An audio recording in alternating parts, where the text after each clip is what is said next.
சிவா, உனக்கு நடந்த கொடுமை வேற யாருக்கும் நடக்க கூடாது. அந்த ஆண்டவன் தான் உனக்கு தைரியத்தை கொடுக்கணும். என்னதான் தைரியத்தை தந்தாலும் இந்த அவமானத்தை எப்படி தாங்கிக்க முடியும்? மூணாவது மனுஷன் நானு, என்னாலே தாங்கிக்க முடியல.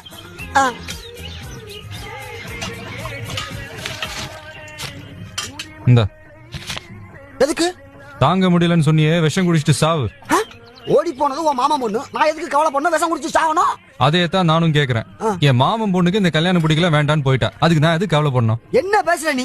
டே சொட்ட, போன எலெக்ஷன்ல நீ ஆளுங்கட்சிக்கு ஓட்டு போட்டியா எதிர்கட்சிக்கு ஓட்டு போட்டியா? எதிர்கட்சிக்கு தான். டெல்லியில இருக்கிற வாஜ்பாய் ஆத்தூர்ல இருக்கிற இந்த சொட்டையன் ஓட்டு போடலன்னு சாப்பிடாம தூங்காம உன்னை நினைச்சு கவலைப்படுவாரா? டே சரவணா, இங்க வாடா. என்னண்ணே?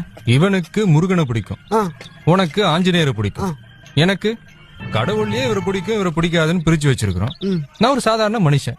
என் மாமன் பொண்ணுக்கு எனக்கு பிடிக்காம போனதுல ஆச்சரியம் ஒண்ணும் இல்ல. அது அவளுடைய ப்ராப்ளம், என்னோட ப்ராப்ளம் இல்ல.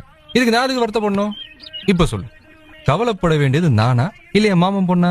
நிச்சயமா சத்தியமா அந்த பொண்ணுதான். அப்புறம் இப்படி டீ கடையில் உட்காந்துட்டு வெட்டியா ஊர் நியாயம் பேசுறதுனால தான் குடிக்க தண்ணி கூட இல்லாம இருக்கும். போய் வேலைய பாருங்க.